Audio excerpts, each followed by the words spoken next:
तुम्ही बघितलं की आज जर आपण जगामध्ये बघितलं, आजूबाजूला बघितलं, तर सगळ्या गोष्टींवर टॅक्स आहे. सगळ्या गोष्टी.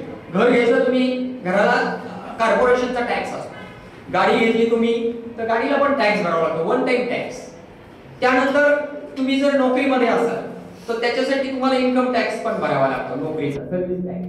तुम्ही जर एखादा व्यवसाय करत असेल तर त्याचा पण तुम्हाला जीएसटी वगैरे वगैरे सगळे टॅक्स भरावा लागतो. फक्त हसण्यावर टॅक्स. तरी पण लोक काही हसत नाही, आता सरांनी सांगितलं. पण हसण्यावर जर समजा, हसणं हे आयुष्यामध्ये खूप महत्वाचं आहे. बऱ्याच हॉस्पिटलमध्ये हास्योपचार म्हणून एक उपचार पद्धती काढलेली आहे. हास्य उपचार, जसं संगीतोपचार असतात. एखादं विशिष्ट म्युझिक एखाद्या पेशंटला ऐकवलं की त्याचे वेगवेगळे आजार बरे होतात. लक्षात घ्या. तर तसे हास्योपचार आहेत. बऱ्याच ठिकाणी हास्य क्लब पण आहेत बघा. सकाळी सकाळी लोक जमा होतात आणि मोठमोठ्याने हसतात. आणि आपण तिथून कॉलेजला चाललेलो असतो, आपण म्हणतो अरे काय येडे लोक आहेत, चल चल पुढे. तर हसण्यावर जोपर्यंत टॅक्स नाहीये तोपर्यंत आपण हसून घ्यायला पाहिजे, एवढंच माझं म्हणणं आहे. आता आजूबाजूला हसण्यासारखी परिस्थिती आहे का? अजिबात नाही ना. सगळीकडे टेन्शनच आहे. म्हणजे अगदी आपण जर शाळेतला मुलगा बघितला त्याला पण टेन्शन आहे बघा. त्याला सकाळी सकाळी त्याची आई उठवती, जे काही त्याचा अंगाचा भाग सापडेल त्याच्यावर फटके मारती, त्याला उठवते. लहान लहान मुलं होते, लहान लहान ते सकाळी डोळे चोळत उठतात. काही काही आया तर काय करतात, त्या मुलांना डायरेक्ट बाथरूम मध्ये नेतात. आमच्या एका मित्राची बायको आहे, ती म्हणते अरे हा उठतच नाही सकाळी. म्हटलं मग काय करते? मग मी त्याला लगेच बाथरूम मध्ये नेते आणि मग तिथं तो आंघोळ झाल्यावर उठतो. मी म्हणलं आपलं नावड्याला पण तसंच करते का? म्हणजे बघा ना, त्या मुलाला किती टेन्शन आहे की आता सकाळी सकाळी आई आपल्याला बाथरूम मध्ये नेणार. बरं तो मुलगा शाळेत गेला ना तर त्या शाळेमध्ये त्या बाईचं टेन्शन द्या. कारण ती बाई म्हणत असते म्हण कविता, बोल म्हणून दाखव. त्या पोराला काही येत नाही. ते जॉनी जॉनी येस पप्पा किती प्रश्न म्हणायचं ते पोर होतं. पोर आता ते जॉनी, त्याच्या पप्पाचं नाव वेगळं असतं ना, जॉनी जॉनी पाय काय पप्पा असं. तो त्या बाईचं टेन्शन येतं त्या पोराला. बरं आपण बालवाडीतनं प्राथमिक शाळेत माध्यमिक शाळेला गेलो ना, मग तिथे पण टेन्शन. तिथे 7वीला कधी स्कॉलरशिप परीक्षा असते बघा. आणि तुम्हाला सांगतो, मी शाळेत असताना बॅक बेंचर होतो आणि हे पुढच्या बेंचवर बसणारे चष्मेवाले पोरं असायचे ना, ते फार शायनिंग मानायचे. माझं त्यांचं कधीच पडलं नाही. मागचे चष्मेवाले नाही बरं का, पुढचे चष्मेवाले स्कॉलर ते आमच्या वर्गात होते. ते फार शायनिंग मानायचे. 7वीचं स्कॉलरशिपचं वर्ग स्कॉलरशिप, आणि आम्ही आपलं बॅक बेंचर आपले अखिल भारतीय तुकार संघटनेच्या अध्यक्ष. म्हणजे 7वीला पण टेन्शन हो. बरं 7वीत आपण 8वी 9वी 10वीला गेलो ना, तो काय व्हायचं माहिती का, ते घरचे लोक आपले 10वीचं वर्ष मग काय टेन्शन आहे का नाही तुला, ते आपल्याला टेन्शन द्यायचं. बरं 10वीत आपण 11वी वाढायला गेलो ना, 1000 लोक विचारतात आता काय मग आर्ट्स का कॉमर्स, सायन्स तर काही तुझी लायकीच नाही. अरे तुला काय करायचं, मी माझं बाबा ना सायन्सला जायचं का कॉमर्सला जायचं, याला फार चौकशी. मी तुम्हाला सांगतो, शेजारची लोक आहेत ना फार लक्ष ठेवतात आपल्यावर. तुमचा रमेश दिसला होता ना, कुठं बोल नुसतं एवढंच सांगतात आणि जातात. पण त्या रमेशचा बाबा दिवसभर त्याच्या मागे असतो, कुठं होतो तुम्हाला, कुठं होता. आपली काळजी आपल्या शेजारच्या लोकांना फार असते बा. हे टेन्शन हो आपल्याला की आता शेजारचा माणूस येऊन काय सांगतोय ते. बरं कॉलेजमध्ये आपण गेलो, एखादी पदवी घेतल्यानंतर तुम्हाला सांगतो त्या पदवीचं काय करायचं याचं टेन्शन. बरं पुंगळी करू करायचं काय त्या पुंगळीचं, नोकरी मिळत नाही ना सगळ्यांना. बरं एखाद्याचं नशीब असेल आणि त्याला ते पुंगळीतून नोकरी मिळाली, नोकरी मिळाली त्याला छोकरी मिळत नाही, त्याचं टेन्शन. बरं काही जण असतात ना त्यांना नोकरी मिळते, छोकरी मिळते, पण त्या लोकांना छोकरी होत नाही, त्याचं टेन्शन. अहो काय सांगू तुम्हाला, इतकं टेन्शन आहे ना आजूबाजूला. म्हणजे आणि मी तुम्हाला सांगतो, कॉलेजच्या मुलांना तर वेगळंच टेन्शन. ती आज आली नाही, याचं काय टेन्शन घ्यायचं मला ते कळत नाही. उद्या येईल ना, ती काही दाखला घेऊन गेली का, उद्या येईल ना ती. का आले, हा दिवसभर त्याच टेन्शन मध्ये. म्हणजे लोक कशाचं काय टेन्शन घेतील ना काही सांगते. आमचा एक मित्र आहे, तो त्या दिवशी मला म्हटलं ते रावणाला 10 बोट असतात, तो कोणत्या बोटाने जेवत असतो. तुला काय करायचं त्याच्याशी, काही टेन्शन घेत जाऊ, काहीही टेन्शन घ्या, कसलंही टेन्शन घ्या असो. पण हे जे काही टेन्शन आहे आजूबाजूला, याच्यातनं आपल्याला आनंद शोधायचा आहे. म्हणून हसण्यावर टॅक्स नाहीये, म्हणून आपण हसायला पाहिजे. पुन्हा एकदा मी दादा पाटील महाविद्यालय या कॉलेजचे मी आभार मानतो. त्यानंतर कदम मॅडम गेले कार्यक्रम आहे. बर, कदम मॅडमचे पण मी आभार मानतो, कारण एक लक्षात घ्या तुम्ही, कार्यक्रम कोणता आहे, व्याख्यानाचा विषय काय आहे आणि व्याख्याता कोण आहे याला फार महत्व.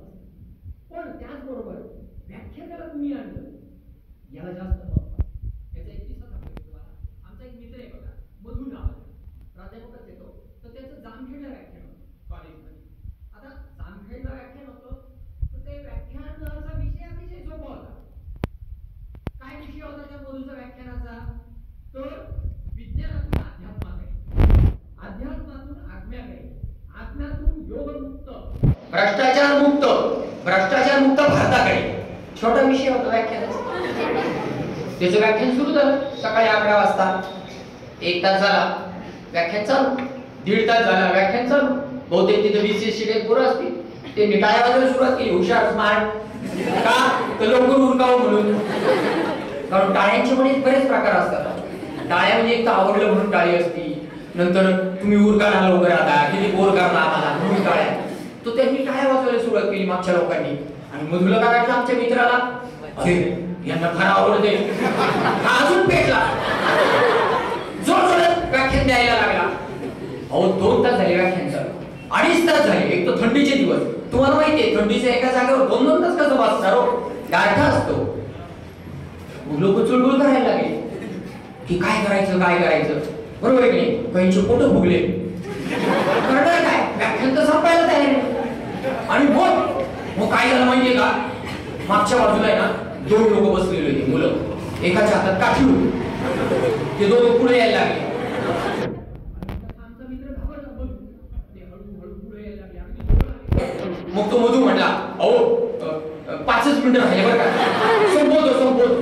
त्याच्यातला एक जण म्हणाला, तुम्ही अजून 1 तास बोला, आमचा तुमच्याबद्दल राग नाही, तुम्हाला इथं आणलं कुणी, त्यांना शोधले आहे, मला इथं कदम मॅडमनी आणले. व्याख्यान आवडू नाही तर नाही आवडू, कोणाला बघायचं. तुम्हाला खरं सांगतो बरं का, की कुठे व्याख्यानाला जायचं म्हटलं की व्याख्यान आयोजित करायचं म्हटलं की फार मोठं बाळापण असतं, एवढी तयारी करावी लागते माहिती का. त्यामुळे मी खरंच पुन्हा एकदा कॉलेजचे पण आभार मानतो, त्यानंतर त्या मॅडमचे पण आभार मानतो, आणि सगळ्यात महत्त्वाचं म्हणजे तुमचे पण आभार मानतो. कारण का, तुमच्यापैकी बऱ्याच जणांना पकडून आणलेलं आहे, दोन घेऊन आणलेलं आहे, अलग लक्षात. काहींची इच्छा नव्हती तरी पण आले, बरोबर आहे की. तुमच्या सगळ्यांचे आभार. तुम्ही ज्या ज्या काही उद्देशाने इथं आलेले आहे, बरेच जणांचा उद्देश वेगळा असतो, चौरावती पण आहे असू शकतो ना, तो पण आला का, बर ठीक. म्हणजे आग बराबर लगती है दोनों तरफ से. तर तुम्ही जे काही इथं आलेले आहात त्याबद्दल मी तुमचे आधीच आभार मानतो. आणि तुम्हाला मी काही आमच्या मित्राचे किस्से सांगतो, आणि नंतर मग आपण व्याख्यानाला सुरुवात करूया. आधी काही किस्से सांगतो, तर व्याख्यान म्हणलं ना तो फार बोर असतो, त्यामुळे किस्से सांगतो, नंतर व्याख्यान सुरू करू आपण. तर तुम्हाला सांगतो, हे जे काही व्याख्यान आयोजित करायचं हे मोठं बाळगपण असतं. सगळ्यात आधी काय करावं लागतं माहिती का, की ज्याचं व्याख्यान आयोजित करायचे त्याला फोन करावा लागतो. हॅलो, मग तिकडून आवाज येतो हॅलो.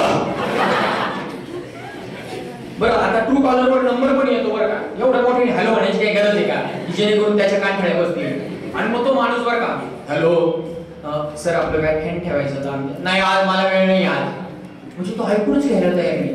अलग लक्षात, काही काही व्याख्यान देतो पायवर करून झोपलेले असतात भिंतीवर, त्या पलंगावर, तरी म्हणतात मला वेळ नाही म्हणून.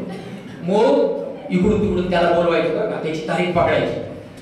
तारीख पकडल्यानंतर काय करायचं, त्याला पत्र लिहायचं की आमच्या कॉलेजमध्ये या.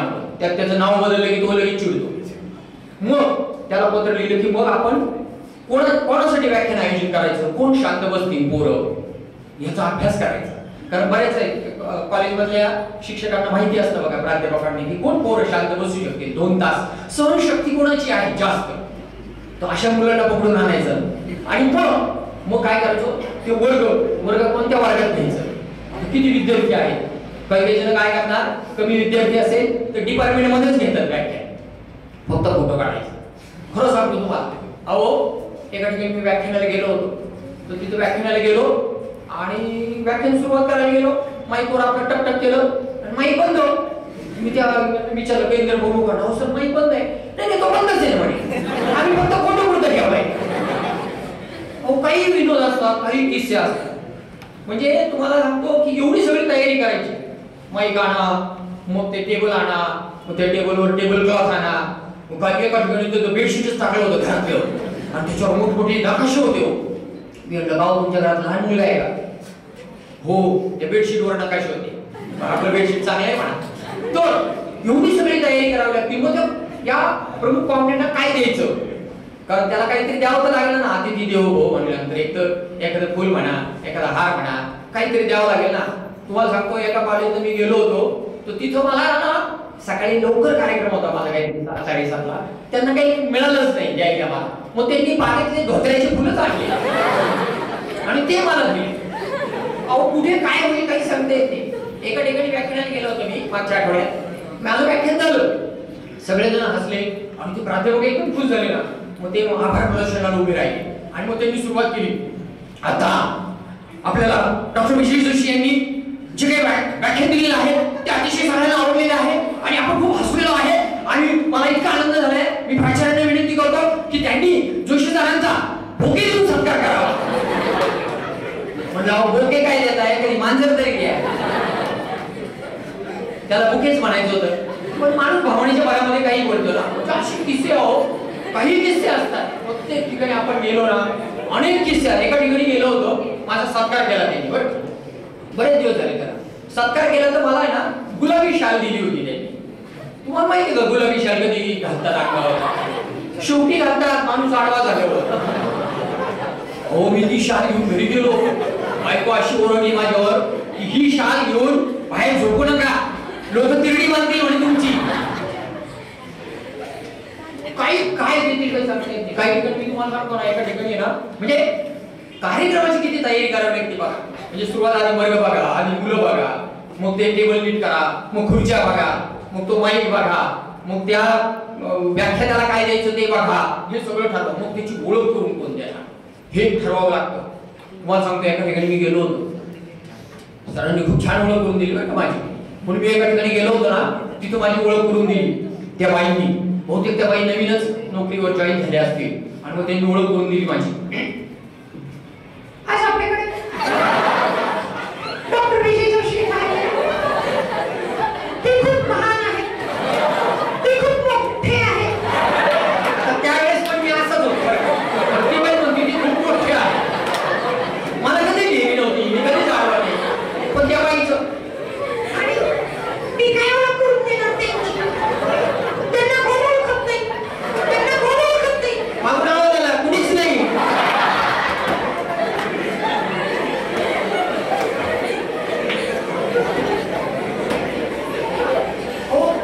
तुम्हाला सांगतो, कार्यक्रम आयोजित करायचं ना, कुठलाही कार्यक्रम आयोजित करायचं म्हटलं ना, खूप अवघड असतं, खूप म्हणजे खूप अवघड असतं. खरंच सांगतो मी तुम्हाला. आता एका ठिकाणी मी गेलो होतो की आपल्याला कळलं पाहिजे कुठे गेल्यानंतर काय बोलावं. माणसं काही बोलून जातात, अचानक बोलतात, त्यांनाही कळत नाही. एका ठिकाणी माझा कार्यक्रम होता महाराष्ट्र दिनाच्या दिवशी, 1 मे महाराष्ट्र दिनाच्या दिवशी एका कंपनीमध्ये माझा कार्यक्रम होता. त्या कंपनीमध्ये त्या मॅनेजरला निवड समारंभ होता. जनरली आता कुणी जर रिटायर होणार असेल तर बाकीच्या लोकांना खूप आनंद होतो की एक द्यायची बॅच म्हणून असं. पण तोंडावर गोड बोलावं लागतो, किती छान होते आमचे सर, पाहिजे हे कधी जाणार याचीच वाट वगैरे आम्हाला. पण तोंडावर गोड बोलायचं ना, आपण नाही का आपलं बघतो बघा कधी पण तोंडावर आपण गोड बोलतो आणि नंतर त्याची पाठ फिरली की आधी बघतो तो मागे नाही बघत आणि मग सुरू होतो आपण लगेच आपली बॅटिंग. तो तुम्हाला सांगतो, तर त्या मॅनेजरचा निवृत्ती समारंभ होता आणि माझा कार्यक्रम होता. तर त्या कार्यक्रमाला सगळेजण आले होते, कामगार लोक, त्या कामगारांचे घरचे आले होते, त्यांचे बायका पोरं वगैरे सगळे आले होते. आणि मग एकेकाचे भाषण सुरू झाले, सगळ्यांचे मनोगत. आणि त्याच्यानंतर माझा कार्यक्रम होता की एक कामगार लोकांना काहीतरी थोडस हसण्यावर टॅक्स नाही किंवा थोडे हसावे, रिफ्रेशमेंट मिळावी वगैरे म्हणून मग सगळ्यांचे मनोगत सुरू झाले. तुम्हाला सांगतो, एक बाई तिथे आली होती मनोगत व्यक्त करायला. ती प्रेग्नंट होती आणि तरी पण ती त्या कार्यक्रमाला आली होती. म्हणजे मला वाटलं की ते मॅनेजर खरंच चांगले असावेत. मग ती बाई आली बरं का, हळू हळू हळू पुढे आली. ती सगळं सांभाळत 8वा महिना असेल तिला करायचं. आणि मग ती स्टेजवर आली बरं का, स्टेजवर आली आणि तिने तिचं मनोगत व्यक्त करायला सुरुवात केली. शेजारी मॅनेजर बसलेले होते कंपनीचे. आणि मग बघा, आपण कुठे काय बोलतोय हे फार महत्वाचं असतं. नकळत विनोद घडतात आणि जे लोक तो विनोद पकडू शकतात ते लोक हसू शकतात. तो ती बाई आली, प्रेग्नंट बाई, शेजारी ते मॅनेजर बसलेले आणि तिने तिचं भाषण सुरू केलं ना. नमस्कार,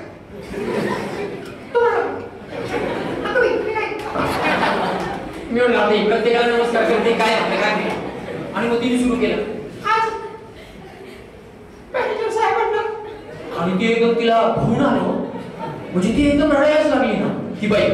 बोल, ती बाई रडायला लागली म्हणून हा मॅनेजरही रडायला लागला. बोल, हे दोघं रडायला लागले म्हणून मागच्या हसायला लागले. काय करावं काहीच कळेना ना. मग ती बाईचं चालू ना. आणि तुम्हाला सांगते, मॅनेजर साहेबांनी आम्हाला खूप मदत केली. त्यांच्याबरोबर काम करताना मज्जा आली. बघा, कुठला शब्द, मजा आली आणि मज्जा आली. मागचे लोक हसायला लागले. आणि पुढचं वाक्य त्या बाईचं, आणि तुम्हाला सांगते, त्यांच्याबरोबर काम करताना दिवस कधी गेले कळलंच नाही.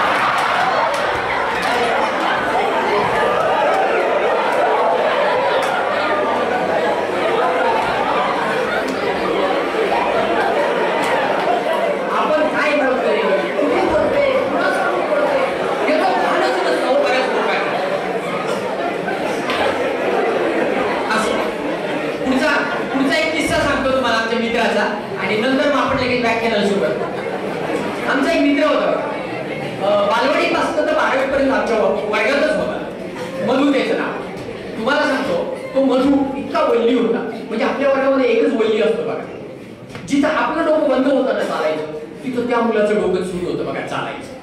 म्हणजे आमच्या मधूच्या डोक्यातनं, नापीक डोक्यातनं अशा सुपीक कल्पना बाहेर पडायच्या. त्याला काही विचारलं ना त्याच्याकडे उत्तर तयार असायचं बघा. म्हणून तो एकदम असा हजरजबाबी असायचा. सगळ्या स्पर्धेत भाग घ्यायचा, सगळ्या गोष्टीत पुढे असायचा तो. आणि आम्ही मात्र सगळ्या गोष्टीत मागे असायचो. चौथीला आम्ही होतो. चौथीला आम्हाला एक बाई होते बरं का. तर त्या बाईचं नाव होतं मोहिनी दत्तात्रय कर्वे. त्यांना आम्ही मोदक बाई म्हणायचो. मोदक. सुरुवातीला त्या तशा नव्हत्या मोदकासारख्या, पण नंतर पगार वाढला, बरेचसे वेतन आयोग आले आणि मग त्यांचा मोदकच झाला. म्हणून मग त्यांना सगळेजण मोदकबाई म्हणायचे. आणि मग चौथीचा वर्ग आमचा. एक दिवशी त्या मोदकबाई वर्गात आली. आणि तुम्हाला सांगतो, त्या चौथीच्या बाई इतक्या प्रेमाने, गोड आवाजात आम्हाला सगळ्यांना जिव्हाळ्याने त्यांनी एक प्रश्न विचारला. काय प्रेम होतं? याला म्हणतात प्रेम, याला म्हणतात जिव्हाळा. तो फक्त मोदक बाईकडूनच शिका. एवढं प्रेमाने विचारलं ते. ज्यांचे असे हात होते त्यांनी एकदम खालीच दोन्ही हात. मग आमच्या मध्ये दोन्ही हात वर केले आणि तो म्हणला, बाई मला मध्ये म्हणणार 2 हात कशाला वरती करतो? तो म्हणे नाही, बाईने एक हात खाली केला तर दुसरा हात वरती राहू द्या. मध्ये नाव दिलं भाषणात, मधूचं भाषण. मग 15 ऑगस्टचा दिवस उजाडला. आता मधूचं पहिलंच भाषण. तुम्हाला सांगतो, पहिलं भाषण, पहिला पाऊस, पहिलं वेगळंच होतं ते. आणि मग 15 ऑगस्टचा दिवस उजाडला. सकाळी सकाळी मी पळत शाळेत गेलो. तिथं आमच्या सगळ्या ज्या शिक्षिका होत्या ना, त्या एकाच साडीत, म्हणजे एक रंगाच्या साडी. एका साडीत नाही हो, एकाच रंगाच्या साडी. हो, तुम्हाला सांगतो, शाळेमधली गंमत कुठलाही कार्यक्रम असू द्या, मधल्या सुट्टीमध्ये त्या सगळ्या बायका अशा गोल वाजतात आणि मग म्हणतात यावेळेस सिल्कची घ्यायची का नारायणपेठी घ्यायची, नको यावेळेस शिफॉनची, नको यावेळेस राजमाता घेऊ, नको यावेळेस पैठणी घेऊ, नको यावेळेस सेमी पैठणी घेऊ, अशा गप्पा चालतात त्यांच्या. आणि मग त्यांनी सगळ्यांनी एकसारख्या साड्या घेतल्या होत्या. आणि झालं काय माहिती का, आमच्या शाळेमध्ये पती पत्नी शिक्षक होते. म्हणजे जे शिक्षक होते ना त्यांचे मिस्टर पण त्या शाळेत होते. तर आमचे एक शिक्षक होते ना ते प्रत्येक बाईच्या जवळ जायचे आणि तिला खांद्याला हात लावून म्हणायचे, अगं ऐकलं ना, आणि नंतर म्हणायचे अगं बाई सॉरी. पण ती मुद्दाम करायचे का खरंच चुकून व्हायचं त्यांचं, का चान्स मारायचे काहीच कळायचं नाही.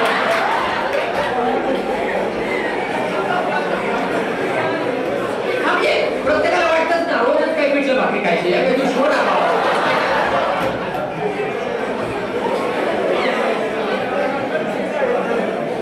अहो फार गंमत आहे शाळेमध्ये.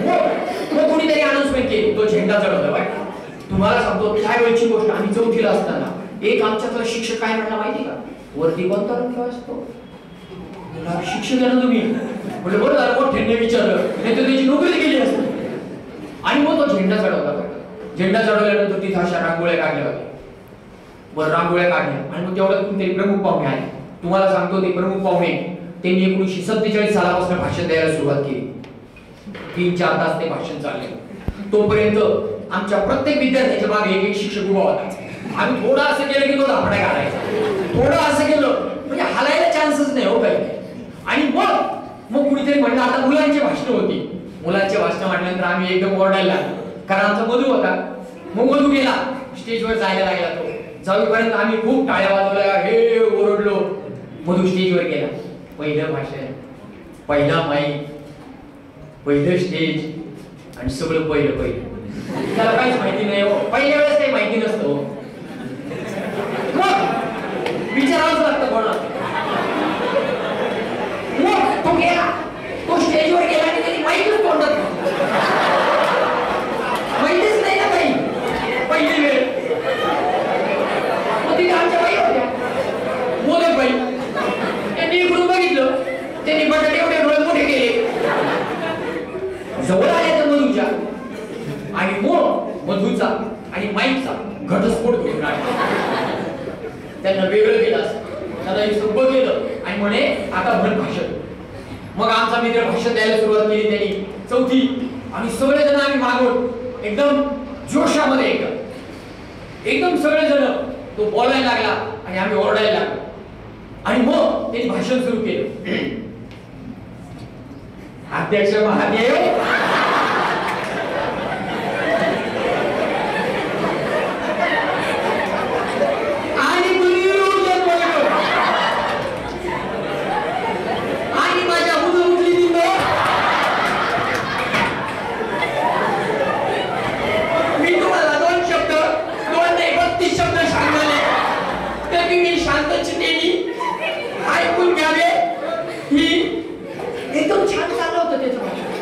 पण काय झालं माहितीये का, मधुला नेमके तिचे वडील समोर दिसले. आता जनरली काय होतं माहितीये का, लहान मुलांना आई वडील समोर दिसले खूप आनंद होतो. आता कॉलेजमध्ये आपण आपले जर आई वडील दिसले तर आपण काय म्हणतो, म्हातारा कशाला आले.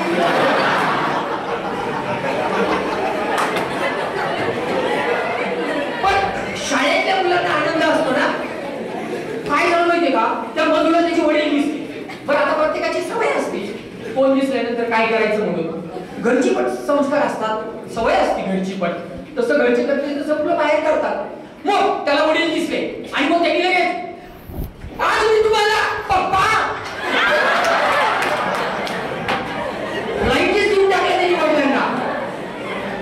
मग नंतर आमच्या मोदकबाईंनी काय केलं, या मधूच्या कानामाग असं अगदीच काढला. आणि मग मोदकबाई म्हणे भाषण म्हणाली. आणि मग माझी गाडी परत रुळावर आली. मी आज तुम्हाला जनतेबद्दल माहिती सांगणार आहे. जनतेमध्ये बोलते विलंब असतो, विलंब हे त्याचं पालती घे. बरोबर आहे ना बाई. याची गाडी परत सुरू. झेंड्यामध्ये मुलगी पंधरा रंग असतो, हा रंग शांततेचा पालती घे. बरोबर आहे.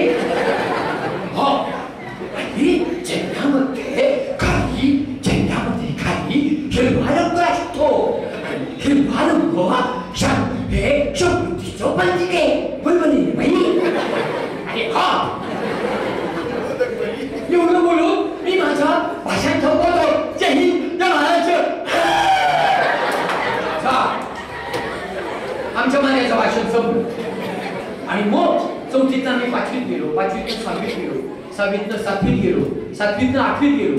8वीत गेल्यानंतर आम्हाला थोडे थोडे शिंग फुटायला लागले. असं म्हणतात बरेच जण, 8वीत गेले की शिंग फुटतात म्हणून. पण तुम्हाला सांगतो, आमच्या मध्याला आम्हाला जे कळायचं ते त्याला 2-3 वर्ष आधीच कळायचं.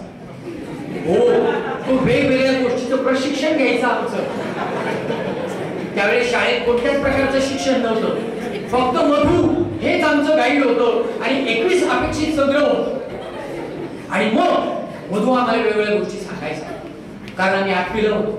8वीला ना आम्हाला एक सर होते, त्यांचं नाव होतं ब.घ. आंधळे, बबन घनश्याम आंधळे. आम्हाला त्यांचं नाव ऐकून फार गंमत वाटायची. ब.घ. आंधळे, ते आंधळे काय करणार? त्यांचं नाव होतं बबन घनश्याम आंधळे. ते एक दिवशी वर्गात आले आणि आम्हाला म्हणाले, कोणाला नाटकात भाग घ्यायचा आहे का?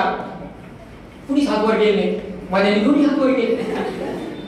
माझ्याला मी म्हणलं, काय करतोस तू? अरे मज्जा असती.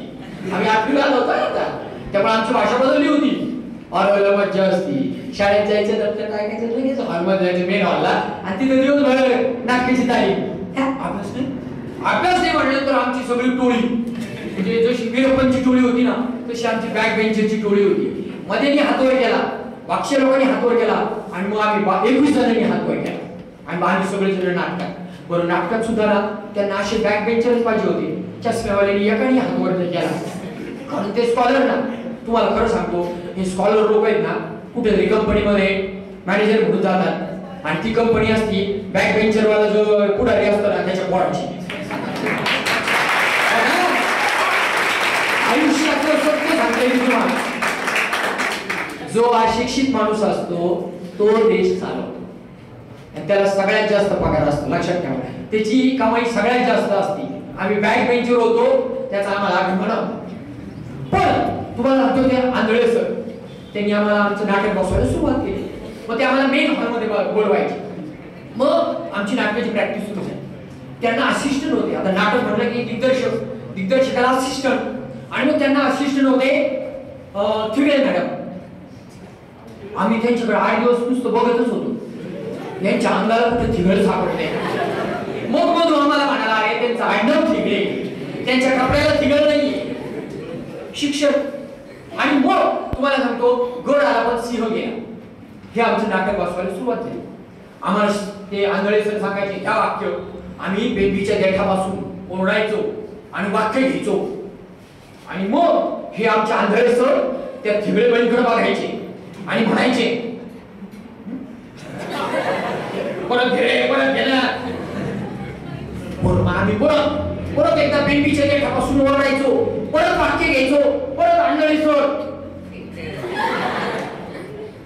परत घे ना, परत घे ना. आम्हाला काय कळायला तयार नाही. आम्ही इकडं असं ताणून ओरडतोय, आमच्याकडे बघायचं सोडून हे त्यांना काय विचारतात, छान झालं का, छान झालं का. मग आम्हाला माझ्यानी सांगितलं, अरे तसं नाहीये ते, आपलं 21 जणांचं नाटक आहे बहुपात्री, आणि त्यांचं दोघांचं द्विपात्री नाटक आहे.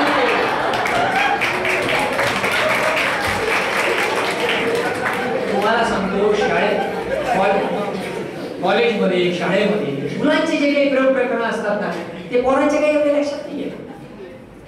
मुलांचे प्रेम प्रकरण शिक्षकांच्या लक्षात येत नाही, पण शिक्षकांचे प्रेम प्रकरण मुलांच्या लक्षात येत.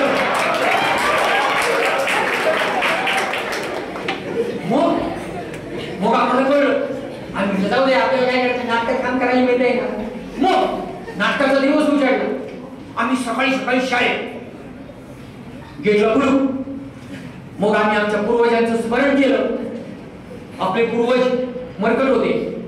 मग आम्ही गेटवर उड्या मारल्या आणि आत गेलो.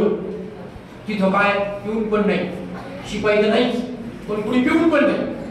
आणि मग आम्ही गेलो, एका वर्गामध्ये थांबलो आणि मग आमचं नाटक होतं. एक गृहस्थ आले बघा तिथे, काका.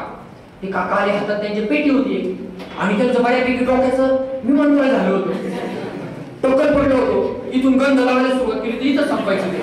आणि ते आले, हातात पेटी. आम्हाला म्हणे, चला लाईनीत उभा राहा. आम्हाला वाटलं आता हे तांदूळ वाटतात.